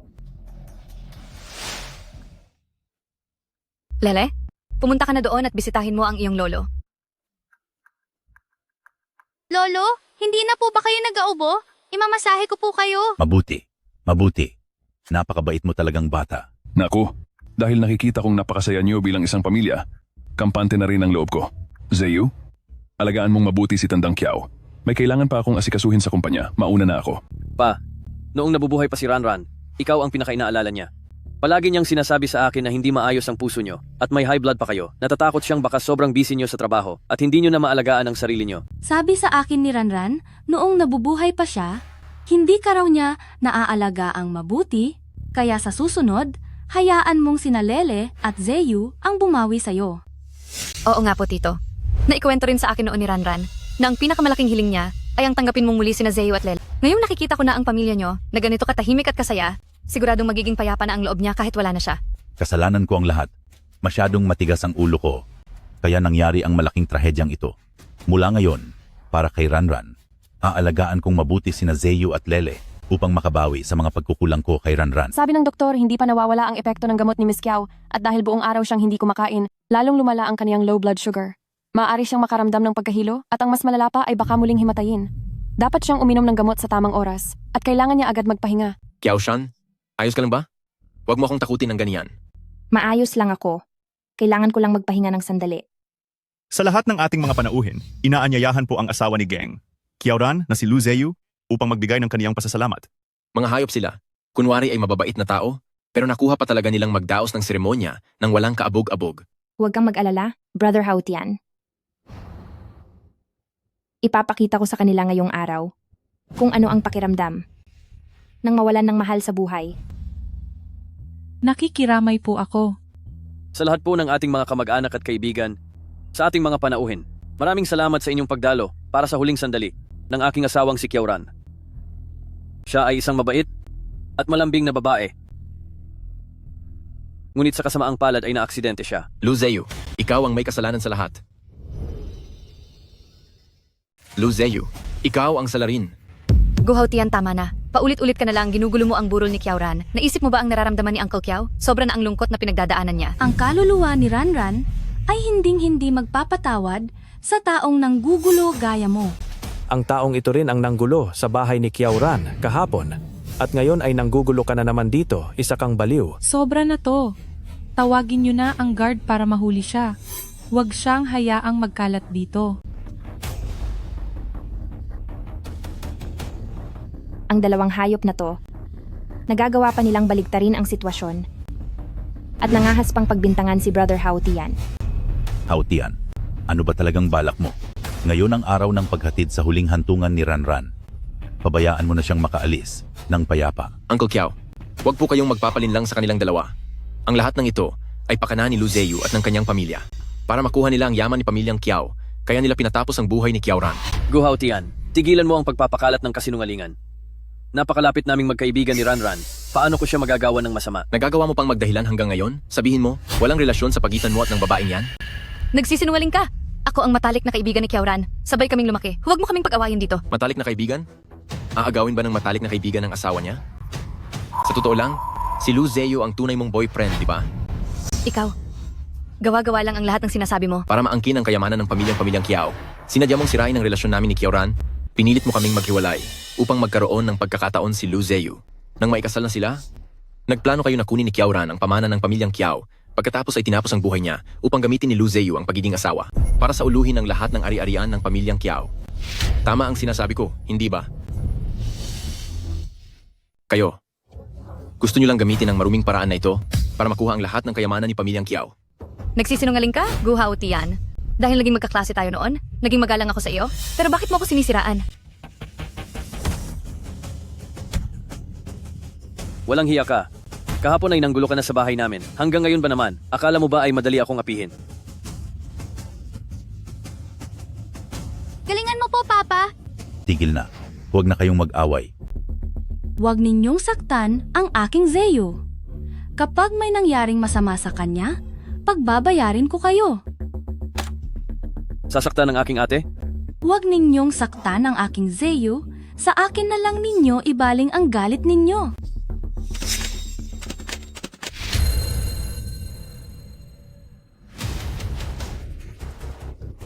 Ang aking Ranran. Pati ba ang huling dignidad niya ay kailangan ninyong tapakan? Uncle Kiao, tingnan niyo si Gu Hao-tian, sobra na siya. Siguradong ginagawa niya ito dahil sa pakikipaghiwalay niya kay Kiao Ran noon, kaya nagtatanim siya ng galit at naghihiganti siya dito sa burol. Grabe ang ginawa niya kay Zeyu, duguan ng mukha. Napakalupit niyang manakit. Pa, kasalanan ko po dahil naging padalos-dalos ako. Miss na miss ko lang po talaga si Ranran. Opo, tito. Noong nabubuhay pa si Ranran, si Zeyu ang pinakamahalaga sa kanya. Kung makikita niyang nasasaktan ng ganito si Zeyu, kahit wala na siya, tiyak na malulungkot din siya. Anong malulungkot? Kung alam lang ng ate ko ang nangyayari, gugustuhin niyang ang hayop na si Lu Zeyu na to ay mawala na rin sa mundo. Pinagbayad niya ang ate ko. Tapos ngayon may gana pa siyang magkunwaring kawawa. Gusto ko silang lahat ay magbayad ng matindi. Nagawa mong saktan ang kapatid ko? Hindi ka palalampasin ng aming ang pamilya Lu. Lu Zeyu, manggako ka sa harap ng retrato ni Kiao Ran na kailanman ay hindi mo binalak na saktan siya at kailanman ay hindi mo binalak na nakawin ang kayamanan ng pamilyang Kiao. At ikaw naman, Chin Man, manggako ka rin na kailanman ay hindi mo sinaktan si Kiao Ran at hindi mo rin binalak na kunin ang kayamanan ng pamilyang Kiao. May sakit ka ba sa utak? Akala mo kung sino ka? Bakit naman ako susunod sa gusto mong pangako? Duwag kang mangako dahil alam mong guilty ka. Imbestigado na kita sa nakalipas na 5 taon. Lahat ng sasakyan mo, pati ang bahay mo, lahat yan ay binili ni Lu Zeyu para sa iyo? At may gana ka pang sabihing wala kayong ugnayan? Zeyu, totoo ba ang lahat ng sinabi niya? Binalhan mo ba talaga si Kinman ng bahay at sasakyan? Ako, Zeyu, totoo ba ang sinasabi niya? Ano ba talaga ang relasyon mo kay Chinman? ako, Posible kayang totoo ito? Kaya naman pala madalas pumunta si Kinman sa bahay ni Kiao Ran. May relasyon na pala talaga sila. Ramdam ko na noong una pa na may mali. Tuwing tumitingin si Kinman kay Lu Zeyu, kakaiba ang kanyang mga mata, siguradong may itinatago silang dalawa. Hindi iyan totoo. Huwag kayong gumawa ng kwento. Isang sumpa lang naman, di ba? Bakit hindi ko magagawa? Sinusumpa ko na naging tapat ako kay Kiao Ran. Itiningurin ko siyang matalik na kaibigan. At kailanman ay wala akong ginawang bagay na makakasama sa kanya. Kung ako man ay nagsisinungaling, parusahan sana ako ng langit at pagbayarin sa aking buhay. Huwag kang matakot. Guni-guni lang iyon. Wala na si Kiao Ran. Wala na siyang magagawa sa akin. Tapos na akong manumpa. Masaya ka na ba? ako si Lu Zeyu, sumusumpa kay Kiao Ran. Wala akong ibang iniisip kundi siya. Siya lang ang tanging mahal ko at siya lang ang tanging aalagaan ko. Gusto kong ibigay sa kanya ang lahat ng pinakamagandang bagay sa mundo. Paano ko siya magagawang saktan? Bakit ang dami mo pang sinasabi? Sumumpa ka na lang. Kung may iba man akong mahal maliban sa kanya, handa akong magbayad ng mahal. President Kiao, sigurado ka bang patatakbuhin na ang programa? Sigurado ako. Lu Zeyu, huwag mo akong sisihin. Ang lahat ng pananakit na ginawa mo sa ate ko ay unti-unti kong ipapabayad sa iyo. Walang hiya ka. Ayos na siguro to, di ba? Ano pa bang kailangang sabihin? Sa tindi ng sumpa niyang iyon, mukhang nagsasabi siya ng totoo. Baka nga, sinisiraan lang talaga sila ni Gu Hao-tian. Sa tingin ko rin. Masyadong malungkot si Zeyu, siguradong mahal na mahal niya si Kiao Ran. Sige na, tama na yan. Huwag na kayong manggulo. Mabait na bata si Ranran. Simula pa noong maliit siya, mahal niya ang lahat ng tao sa paligid niya. Ang pagbili niya ng sasakyan at bahay para kay Kinman ay dahil lang sa maganda niyang kalooban. Dahil gusto niya itong tulungan. Normal lang iyon. Ngayon ang huling pagpapaalam kay Ranran, ayaw kong may mambastos pa sa kanya. Mabuti pang umalis ka na muna. Uncle Kiao, huwag kang magpapalinlang sa kanilang dalawa. Masama ang balak nila. Nagsabuatan sila para mawala si Kiao Ran. May ebidensya ka ba? Isang paninira yan kung wala kang ebidensya. Tama, paninira lang yan. Idedemanda kita sa paninirang puri. Pagbabayarin kita sa lahat ng sinabi mo. May ebidensya ako. Heto ang mga ebidensya. Nakatala rito sa mga nakaraang taon, ang mga resibo ng biniling sasakyan at bahay ni Lu Zeyu para kay Chinman, pati na ang panggastos sa araw-araw. At isa pa, sa mga nakaraang taon, ang anak ni Kinman na si Lele ay si Lu Zeyu ang nagpapalaki. Matagal na silang magkasama. Anak? May anak na si Kinman? Tama. Mayroon na akong isang anak. Matagal nang wala ang tatay niya at mag-isa ko siyang pinalaki. Naawa sa akin si Kiao Ran at sa habag niya sa akin, kaya niya ibinigay ang lahat ng ito sa ilalim ng pangalan ni Zeyu. Ang kabutihang loob ni Kiao Ran sa akin ay hindi ko mababayaran sa buong buhay ko. Pa, mabuting tao si Kiao Ran. Alam ni Kiao Ran na ulila na si Kinman. Na wala siyang tatay at wala na rin siyang asawa, kaya pinagbilinan niya akong alagaan si Kinman. Ginagawa namin ito dahil sa kabutihan. Pero bakit sa paningin mo ay parang may masama kaming ginagawa? Siraan mo na ako kung gusto mo. Pero wag na huwag mong sisiraan si Kinman. Isang malinis na tao si Kinman. Bakit mo siya pinagbibintangan ng ganyan? Kung may mangyaring masama, pananagutan mo ba ang lahat ng ito? Tama ka, Ranran. Bakit ang aga mo kaming iniwan? Ngayong wala ka na? May mga nang-aapi na sa amin. President Kiao, ayos na po ang mga papeles. Ang mga ito, ipadadala na po ba natin sa kanila? Ipadala mo na. Gusto kong makita kung ano ang magiging reaksyon nila kapag nakita na nila ang lahat. Ranran, sasunod na ako sa'yo ngayon din para masabi ko sa'yo na hindi kita ipinagkanulo. Bilis, pigilan niyo siya. Huwag niyong hayaang saktan niya ang sarili niya. Mama!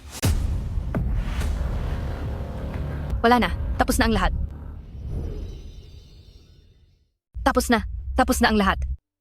Lele, hinahanap mo ba ang mama mo? Kakapaalam lang ng mama mo, pero may umaapi na agad sa atin. Talagang napakahirap ng sitwasyon natin. Gusto ko si Mama! Gusto ko si Mama! Guha Utian, sobra ka na. Ito ang huling hantungan ng asawa ko. Tingnan mo kung anong ginawa mo. Ayos lang na apihin mo ako, pero huwag na huwag ang pamilya ko. Lalo na si Lele. Napakabata pa niya. Oh, ano ngayon? Inaamin mo na ngayon na pamilya mo si Kinman? Gayong kanina lang ay sinabi mong magkaibigan lang kayo? Gusto ko si Mama! Gusto ko si Mama! Dahil sa pag-iyak mo, nag-aalala na rin si tita sa'yo. Guha Utian, tingnan mo kung gaano mo tinakot ang anak ko. Wala siyang kaalam-alam na wala na ang kanyang mama. Matagal naming inilihim ito sa kanya para lang hindi siya masaktan. Dahil sa panggugulo mo, pinipilit mo siyang harapin ang katotohanan. Alam mo ba kung gaano kalaki ang trauma na maidudulot nito sa kanya? Lele, bilis! Pumunta ka sa lolo mo.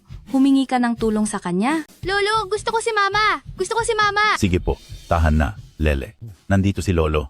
Walang mangangahas. Naapihin ka. Ito po ang abo at mga alahas niya. Ranran, iniwan mo na lang kami ng ating anak. Napakalupit mo sa amin. Zeyu, napakabait mong bata. Abo na lang ang natira. Kahit dumating pa ang mga pulis, wala silang mabibintang sa akin. Walang hiya. At wala na siyang buhay sa wakas. Sa akin na ang lahat ng pag-aari mo. Bakit parang pamilyar itong alahas ni Mama? Ito nga ang alahas ni Mama. Posible kayang ang aksidenteng ito ay tungkol sa kanya? Alahas ito ni Mama.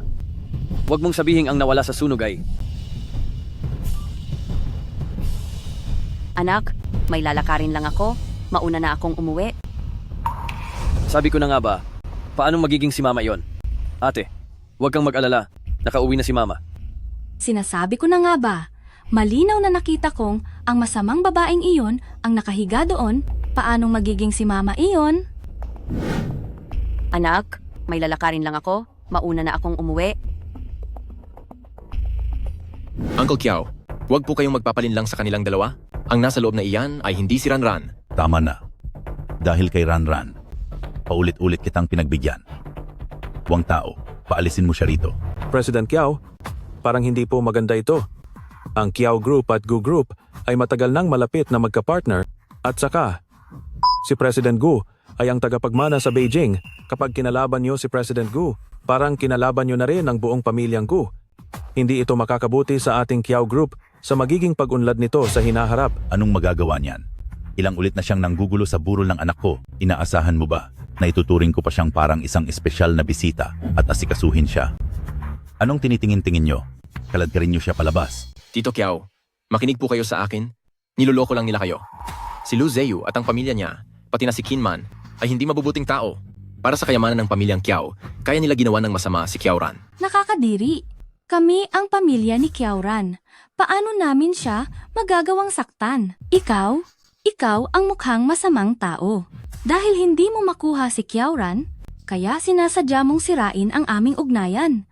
Gusto mong wasakin ang pamilya namin. Hautian, mabuti pang umalis ka na. Kapag nandito ka, lalo lang matatakot si Lele at hindi magiging payapa si Ranran. Uncle Kiao, huwag po kayong magpalin lang sa kanila. Ang batang iyon ay hindi niyo tunay na apo. Anak siya sa labas ni Lu Zeyu at Kinman. Siya ang anak sa labas ni Lu Zeyu at Kinman. Guhaltian, puro kakalokohan. Si Lele ay malinaw na anak ni Kiauran at Zeyu. Paano siya magiging anak sa labas? Huwag kang magbintang ng walang ebidensya dito. Pa, huwag kang makinig sa mga sinasabi niya, kasi ningalingan lang ang lahat ng iyon. Si Lele ay tunay naming anak ni Ranran. Siya ang tunay mong apo, dapat kang maniwala sa akin. Kung talagang apo kita, malalaman natin iyan sa isang DNA test. Kapag nagawa na ang DNA test, magiging malinaw ang lahat. Wala na si Kiauran? Paano siya makakapag-DNA test kay Lele? Imposible ang iniisip mo. Pwede siyang magpa-DNA test kasama si President Kiao. Kung si Lele ay talagang anak ng boses, kung gayon, mayroon siyang kaugnayan sa dugo kay President Kiao. Sa pamamagitan ng paghahambing ng DNA ni na President Kiao at Lele, malalaman natin kung siya nga ay anak ng boses. Zeyu, magsabi ka sa akin ng totoo.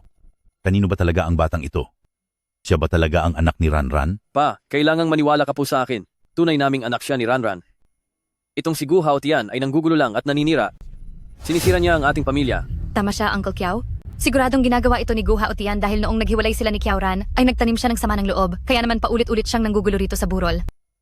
Huwag na huwag po kayong maniniwala sa kanya. President Kiao, ang usaping ito ay tungkol sa karapatan sa pamana sa Kiao Group. Hindi ito dapat ipagsawalang bahala. Para makasiguro tayo, magpa-DNA test na tayo. Sa ganoong paraan, matatahimik na ang lahat. May punto si Wang Tao. Totoo man o hindi, malalaman natin pagkatapos ng pagsusuri para na rin sa ikakapanatag ng lahat. Gusto ko si Mommy! Gusto ko si Mommy, natatakot ako! Kawawa naman ang pamangkin ko. Dahil lang, wala siyang ina, ay aapihin na siya at pagdududahan pa. Paano na lang kapag lumaki na siya, hindi natin alam kung ano ang mangyayari. Uncle Kiao, tingnan mo si Lele, sobra na ang lungkot na nararamdaman niya. Kung ngayon mo siya isa sa ilalim sa DNA test, siguradong mas lalo lang siyang masasaktan. Kung ngayon mo isinasagawa ang DNA test sa kanya, tiyak na lalo lamang siyang mahihirapan at masasaktan. Ginamit nila ang bata para magsinungaling. Hindi ba sila natatakot na parusahan ng langit? Hindi naman ganoon kahirap magpa-DNA test. Kahit isang hibla lang ng buhok ay sapat na. Uncle Kiao, sa ilalim ng Kiao Group ay may isang pribadong ospital. Ipaabot na natin ngayon kay Wang Tao ang buhok doon. Lalabas na ang resulta sa loob ng 2 hanggang 3 oras. Kung mapapatunayan na ang Lele ay talagang anak mo, pangako kong hindi na kita kailanman guguluhin at hindi na ako tutapak pa sa High City. At higit pa riyan, ibibigay ko ang 10% ng shares ng Gu Group nang walang bayad sa kanyang anak. Sa Gu Group, Gu Group? Ito ba ang pinakamayaman sa kabisera, ang Gu Group?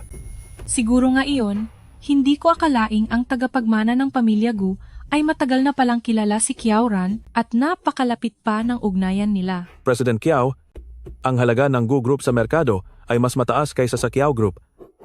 Ang 10% ng shares ay aabot marahil sa ilang bilyong dolyar. Napakalaking halaga nito. Hautian. Bakit kailangan pang gawin iyon?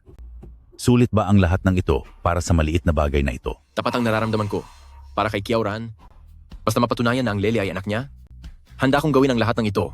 Kung ang Lele ay talagang anak niya, bilang isang tito, ay wala lang sa akin. Nabigyan siya ng ilang shares. ilang bilyong dolyar. Napakalaking pera niyan. Mas mahalaga pa iyan kaysa sa shares ng Kiao Group. Kapag nakuha natin ito, bakit pa natin kailangan ang mga ari-arian ng pamilyang Kiao? Sana ay naging anak na lang ninyong dalawa ni Kiauran ng Lele. Bakit sa akin pa siya isinilang? Anong silbi ng mga sinasabi mo ngayon? Anong gagawin natin? Ano naman ang silbi ng sinasabi mo ngayon? Anong gagawin natin? Hindi natin pwedeng kunin ang perang ito at hindi rin natin ito makukuha. Dapat lang nating makuha ang pera mula sa Kiao Group. Kailangang panindigan natin ngayon na si Lele ay talagang anak mo kay Kiauran. Naintindihan ko. Gu Hao Tian, sino ang may pakialam sa kakaunting stocks mo? May lolo na magmamahal sa anak ko. Isa ka lang na tagalabas, hindi mo kailangang magkunwaring nagmamalasakit dito. Totoo yan. Gagawin mo ba ang lahat ng ito para lang sa pera at babaluktutin ang katotohanan? Napakagunggong talaga. Kung ako ang nasa posisyon na iyan, kahit pahukayin ko ang aking lolo sa kabaong, papatest ko siya ng walang problema. Ilang bilyong dolyar din ang nakataya dito. Ano? Natatakot na ba kayo? Hindi lang ito tungkol sa karapatan sa pagmamana sa Yihe Company. Tungkol din ito kay Kiauran. Ayaw niyang ang pinaghirapan ninyong itatag na negosyo ay mapunta lang sa ibang tao, lalo na ang ayaw niyang malinlang kayo. Sige, ipatest na yan. Wang Tao, ayusin mo na ito. Masusunod po, President Kiao. Tay, Kung hindi natin ito ipapatest ngayon, bukas sa pagtitipon ng mga shareholder, mapipilitan din akong gawin ang DNA test ng mga shareholder. Dahil kung hindi, hindi nila ako hahayaang ibigay ang Kiao Group ang 40% ng stocks para ilipat kay Lele. Mabuti na rin na gawin ang test ngayon para mapatigil na ang mga chismis at reklamo nila. Sige na. Opo. Lele? Lele? Anong nangyari sa'yo? Lele? Lele. Lele? Lele. Anong nangyari sa'yo? Huwag kang mag-alala, maayos lang si Lele. Kumain lang siya ng maraming ice cream at fried chicken kaninang umaga, kaya siya nagsuka. Mabuti naman kung ganoon. Ang aking magaling na anak. Malaking tulong ang ginawa mo sa akin. Uy ate, pumunta ka sa matandang iyon at sabihing, ang sakit sa puso ni Lele ay namana niya kay Ranran. Naintindihan ko. Anong nangyari kay Lele? Sir, may dati ng sakit sa puso si Lele. At dahil sa nangyari sa kanyang ina, ay na-stress siya ng husto. Tapos, ay tinakot pa siya ng taong ang apelyido ay Gu. Kaya siya naging ganito. Sinasabi mo bang may sakit sa puso si Lele? Opo tay, ang sakit sa puso ni Lele ay mana kay Ranran. Tunay mo siyang apo. Ngayong wala na si Ranran. Posible bang pati ang tunay mong apo ay ayaw mo na rin?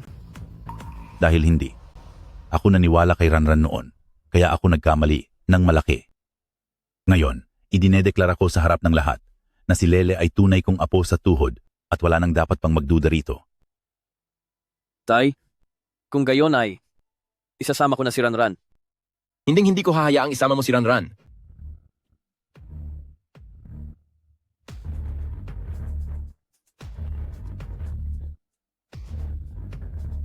Lu Zeyu, dapat kang mag-ingat. Hindi ito si ate-ate lang. Gu Hao Tian, kapag hindi ka nag-ingat at nabasag ang abo ni Kiao Ran, sa tingin mo ba ay mapapatawad ka pa ni Tatay Kiao?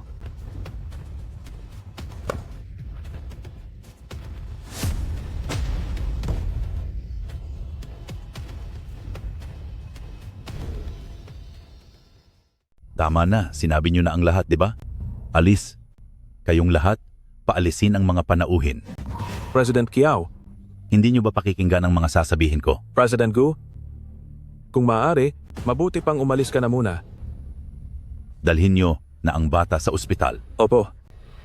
Uncle Kiao, buhay pa po si Kiao Ran. Anong sinabi mo? Hindi pa po wala si Kiao Ran. Nagising po siya kagabi at dinala ko siya sa ospital. 1 oras na ang nakakalipas, tinawagan pa po niya kayo. Nakausap niyo po siya. Hindi niyo na po ba natatandaan?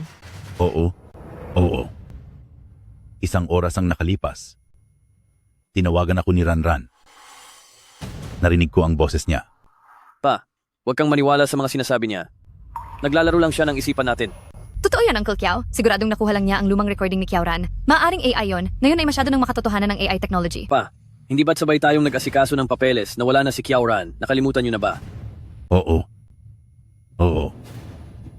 Wala na si Kiao Ran. Wala na siya.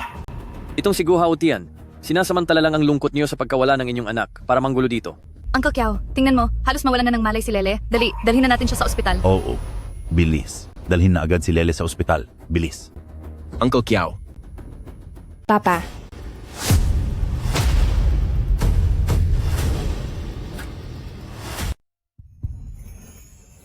Hindi ito posible. Malinaw na gamit ang aking sariling kamay ay... Zeyu, huwag kang kung ano-ano ang sinasabi. Ang Kiao Ran ay si Hao Hai Group na nagupa ng masasamang tao para gumanti. Wala siyang kinalaman sa iyo. Tama. Sino ka ba talaga?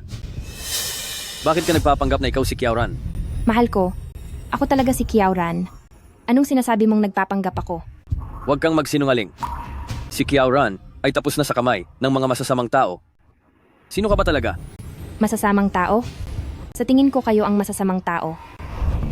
Mahal ko, hindi mo na ba ako nakikilala? Paano itong nangyari? Ang tungkol kay Kiao Ran ay kinumpirma na noon pa ng mga doktor. Manman, hindi ba't ikaw ang matalik kong kaibigan? Hindi mo na rin ba ako nakikilala? Ako. Manman, ang mga taong wala pa sa kabilang buhay ay may tibok ng puso. Sige, hawakan mo. Huwag mo akong hawakan. Nung akala nyo ay wala na ako, nagmamakaawa kayo na sana ay mabuhay pa ako. Ngayong nandito ako, at heto, iniiwasan nyo ako. Halika rito. Hawakan mo. May tibok ng puso? Nandito ka pa? Hindi ito posible. Talagang nandito pa si President Kiao. Isang medikal na himala. Kinabahan ako doon. Akala ko ay may nagbalik lang mula sa kabilang buhay. Anong nagbalik? Ang asawa ko ay may nunal sa kamay. Pero wala siyang nunal sa kamay niya. Malinaw na isa siyang mapagpanggap. Magsalita ka. Bakit mo kinukuha ang pagkakakilanlan ni Kiao-ran? Papa, Ranran, ikaw ba talaga si Ranran? Hindi ba't? Nandito ka pa. Malinaw na wala na siya. Sigurado akong wala na siya. Oo. Siguradong wala na siya. Hindi ito posible. Mismo kong nakita nang mawala si Kiao-ran, wala na siya talaga. Multo? May multo. Narito siya para maghiganti. Para maghiganti. Tumahimik ka. Walang multo sa mundong ito. Kung hindi siya multo, anong nangyayari ngayon? Siya ay malinaw na si Kiao-ran. Hindi siya si Kiao-ran. Kamukha lang niya si Kiao-ran. Maraming tao sa mundo ang magkakamukha. Tama. Kamukha lang niya iyon. Siguradong pakana ito ni Gu Haotian para takutin tayo. Papa, Ranran, mahina ang puso ni Papa. Hindi siya pwedeng mabigla. Sa kanya ko na lang ipaliliwanag ang lahat mamaya. ikaw ba talaga si Ranran? Papa, patawad po sa pagiging pasaway na anak. At pinag-alala ko kayo. Ranran, hindi ba ako nananaginip? Siya nga talaga. Pero wala na siya. Paano ito nangyari? Wala na si Kiao-ran. Sabay nating inilagay ang katawan niya sa kabaong. Nakalimutan mo na ba? Hindi siya si Kiao-ran. Isa lang siyang impostor. Isa lang siyang impostor na dinala ni Gu Haotian. Wag na wag kang maniniwala sa kanya. Uncle Kiao, nakita niyo pong wala na si Kiao-ran noon? Tayo mismo ang nagdala sa kanya sa punerarya. Nasa ilalim siya ng telang puti. Nakalimutan niyo na po ba? Ano ba talaga ang nangyayari dito? Papa, ako po talaga ito. Totoo pong hindi ako nawala. Itong si Gu Haotian para makapaghiganti sa atin kahit ano ay gagawin niya. Nakahanap pa siya ng peking Ranran, isang taong kamukhang kamukha niya, para takutin tayo. Baka ang pagkawala ni Ranran ay may kinalaman din sa iyo. Luzeo, ang galing mong magbaliktad ng katotohanan. Mukhang kailangan kong magpanggap bilang si ate para galitin sila. Luzeo, sayang ang tiwalang ibinigay ko sa iyo. Itiniwalag ko ang sarili ko sa aking ama. Mapakasalan ka lang, pero ikaw, nagagawa mo pa akong ipahamak kasama si Kinman. Ikaw na impostor ka. Itigil mo na ang pananakot na iyan. Ako ang pinakamatalik na kaibigan ni Kiao-ran. Ako ang mas nakakaalam kung anong nangyari sa kanya. Peke ka lang! Kinman, napakabait ko sa iyo. Pinag-aral kita sa kolehiyo at tinulungan kitang makahanap ng trabaho. Sa loob ng maraming taon, sa akin ang lahat ng kinakain at ginagamit mo. Nasaan na ang konsensya mo? Paano niya nalaman iyon? Hindi kaya totoong buhay si Kiao-ran? Imposible iyon. Siya nga talaga iyon. Isa lang siyang impostor? Wala na si Kiao-ran. Paano naman siya muling mabubuhay? Nasa akin ang katibayan na wala na siya. Hindi naman siguro ito peke, di ba? Ikaw ba talaga si Ranran? Hindi siya iyan. Gu Haotian, masama na talaga ang takbo ng isip mo.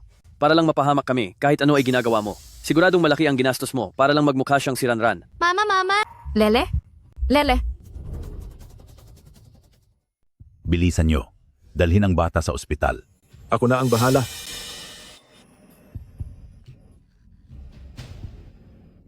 Anong ginagawa mo? Hindi pa tapos ang lahat, kaya walang pwedeng umalis. Haotian, ano ba talaga ang balak mo?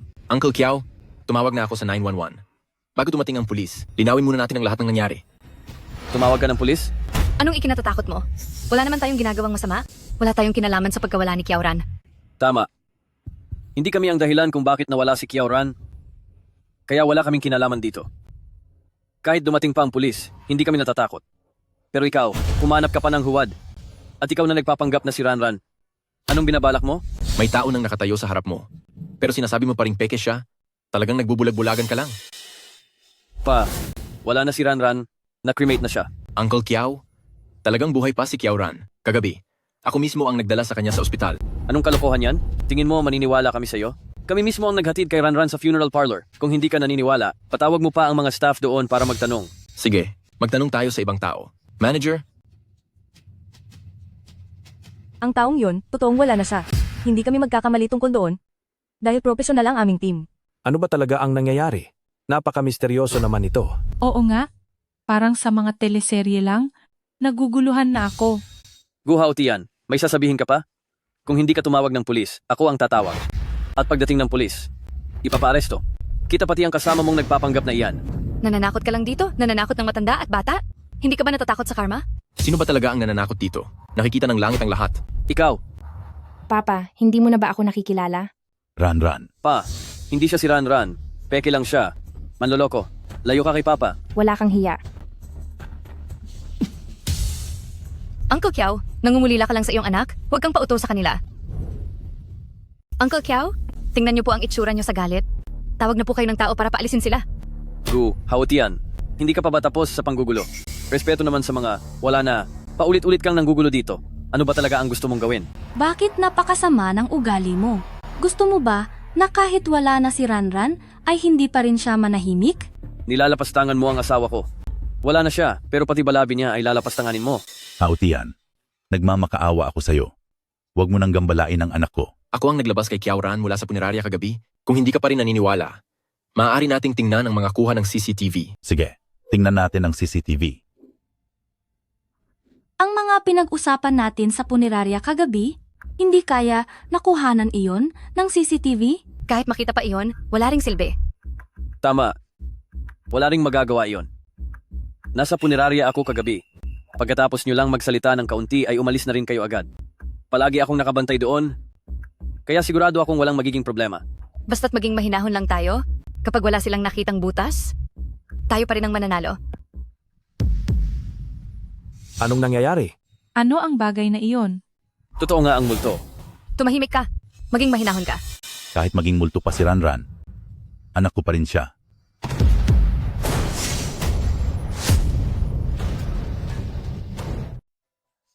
Papa, huwag po kayong matakot. Ipagpatuloy natin ang panonood. Hindi siya wala na. Hindi nawala si Ranran. Mukhang tama nga ang sinabi ni President Gu na kagabi ay talaga ngang kinuha niya si Ranran. Ligtas si Kiauran? Paano mangyayari iyon? Oo. Imposible ito. Imposible! Gusto niyo ba talagang mawala na siya? Guhaot yan. Ikaw ang may gawa ng lahat ng ito. Kumuha ka ng peking Kiauran. At ngayon ay gumawa ka pa ng peking video. Para lokohin kaming lahat. Peking video pati ang surveillance? Peke rin ba ang sarili mo sa video na yon? Pa, plano niya lang po ang lahat ng ito. Huwag po kayong maniniwala sa kanya. Plano? Sa tingin ko, ang tunay na gustong magpahirap sa anak ko ay ikaw. Hindi po ganoon. Pa, Huwag mo akong tawaging papa. Wala akong manugang na katulad mo. Nagpaloko ako sa inyo noon. Pero ngayong pinag-iisipan kong mabuti, kayo ang may totoong problema. hindi po pa. Makinig po kayo sa paliwanag ko. Teka sandali. Kung sakaling ang nakahiga doon ay hindi si Kiauran, sino ang naroon? Huwag mong sabihing siya ang... Hindi po. Peke po ang video na iyan. Kami mismo ang gumawa ng death certificate ni Kiauran at inilagay namin siya sa kabaong. Tama. Wala na si Kiauran. Nasa loob siya ng kabaong. Peke ang Kiauran na iyan. Pa, kailangang maniwala po kayo sa akin.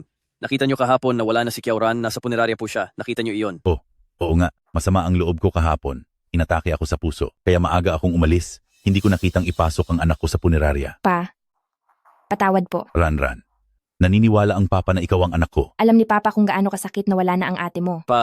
Hindi. Hindi po iyan totoo. Talagang hindi pa kayo sumusuko? Nagawa niyo pang magsinungaling sa puntong ito. Naku-curious din ako. Kung sino ba talaga ang nasa loob ng kabaong na iyan, bakit hindi natin ipagpatuloy ang panonood? Diyos ko, ang nanay ito ni Luzeyo. Zeyu? Si Mama iyan? Si Mama iyan. Iyong kakakremate lang, hindi kaya si... Masyado itong malupit. Nay! Ma, nanay ko? Imposible. Si Kiauran dapat ang wala na. Bakit naging? Kasalanan niyo yan? Huwag niyo nang iwasan. Masamang babae ka. Luzeyo? Ang lakas ng loob mong saktan ako. Nawala ang nanay ko dahil sa iyo. Ikaw iyon. Ikaw, ang masamang babaeng iyon? Pinilit mong saktan ang nanay ko. Hindi lang ako ang may gawa noon. Ikaw iyon. Galing sa'yo ang masamang ideyang iyon, walang hiya ka. Ngayon sa akin yung isinisisi lahat? Ang nangyari sa nanay niyo, iyon ang nararapat sa kanya. At ikaw? Ikaw ang nagpahamak sa nanay mo. Ako ba ang dahilan kaya nawala ang nanay ko? nawala ang nanay ko? Lahat kayo ay kriminal. Kriminal? Mga kriminal. Sila ang mga kriminal. Iyon pala ang totoong nangyari. Dahil naging dahilan kayo ng pinsala sa inyong ina, hintayin ninyo ang parusa ng batas. napakasama mong babae. Dahil sa iyo kaya nawala ang nanay ko, papatulan na talaga kita. Sa tingin mo ba ay mabuti kang tao? Kasabwat ka ng nanay mo na turuan ang kapatid mo na kunin ang kayamanan ni Pamilyang Kiao? Nararapat lang ang nangyari sa nanay mo. Bruha ka. Kung hindi dahil sa mga plano mo, paano ko malalaman ang lahat ng ito? Ikaw ang may kasalanan. Napakasama mong babae, pagsisihan mo ang ginawa mo. Noong naghahati tayo ng pera, hindi ganyan ang hitsura mo. Walang hiya. Tignan nyo ang pamilyang ito. Nag-aaway-away sa harap ng lahat. Marami ka pang tinatagong, mga maruruming sikreto sa likod namin.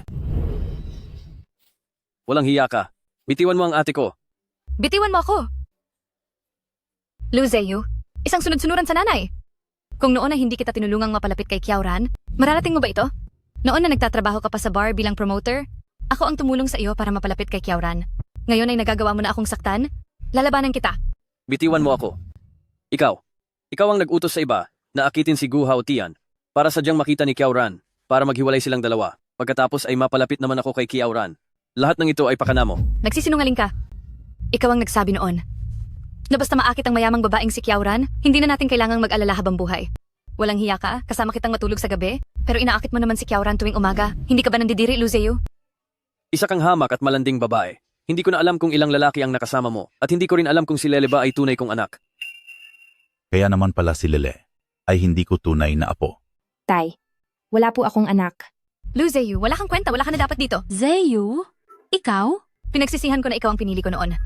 Kung matalino sana ang pinili ko, hindi sana tayo mabibigo hanggang ngayon. Sa wakas ay inamin mo rin. Ang lahat ng ito ay ayon sa utos mo. Ano naman ngayon? Hindi ka rin naman mabuting tao. Anong paki ko? Akala mo ba mabuti kang tao? Sa bawat isa rito, hindi ba't kasabwat ka? Ang nanay mo? Gahaman at napakasama ng nanay mo? Kayong buong pamilya ay hindi mabubuting tao. Tama ang hinala ko na ang lahat ng ito ay pakana ninyo. Hindi ko na kailangang maglabas ng ebidensya, sila na mismo ang nagbubunyag ng totoo. Nagsasagupaan na ang dalawang halimaw. Iyon pala ang nangyari. Napakasama ninyo talaga. Ipakukulong ko kayong lahat. Ate.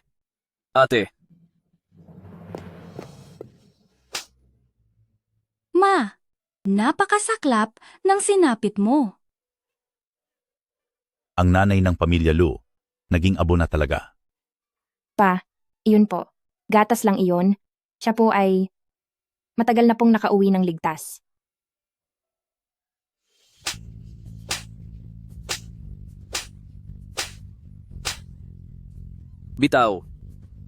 Bitawan mo ako. Walang hiya ka. Kung hindi dahil sa kawalan mo ng galing, nadamay pa kami ng anak mo at may gana ka pang saktan ako? Ikaw ang nag-utos na lumapit ako kay Kiauran. Pinuwersa mo akong pakasalan siya. Sabi mo ang tatay niya ang pinakamayaman sa Haicheng.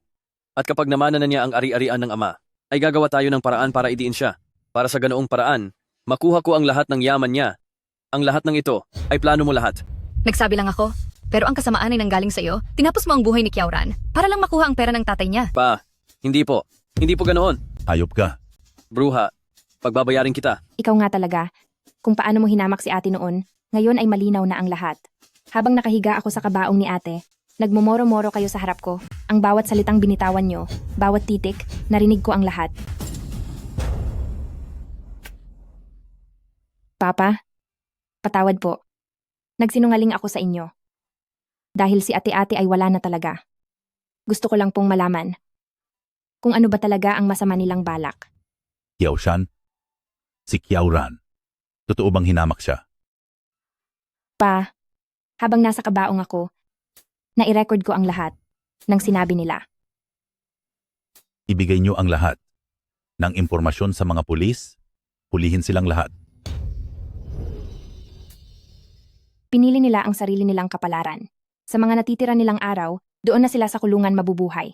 Ngayon, ang pamilyang ito ay nakakuha na ng nararapat na parusa sa kanila. Pero ang ranran ko ay hinding-hindi nababalik. President Kiao, nang ihatid ko si Lele sa ospital kanina, ginamit ko po ang buhok nyo para magsagawa ng DNA test sa kanya. Lumabas na ang resulta. At totoo ngang, hindi nyo po siya tunay na apo.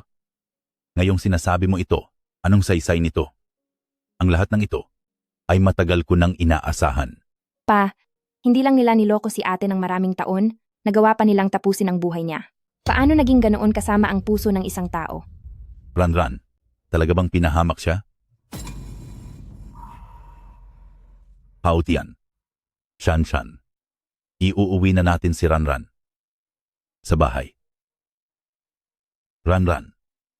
Mula bata pa, ay takot na siya sa ginaw. Pa, nakausap ko na po ang sementeryo.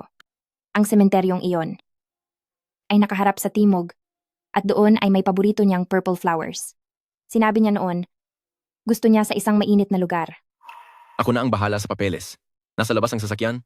Ako na ang mag-aayos ng lahat. Hautian. Siya ang simulat sa pool na tumulong ng husto sa pamilya natin. Ang Ranran ay hindi pinalad sa ganitong bagay. Shanshan, huwag ka na masyadong maging matigas ang ulo. Umuwi na tayo. Sige po. Umuwi na tayo.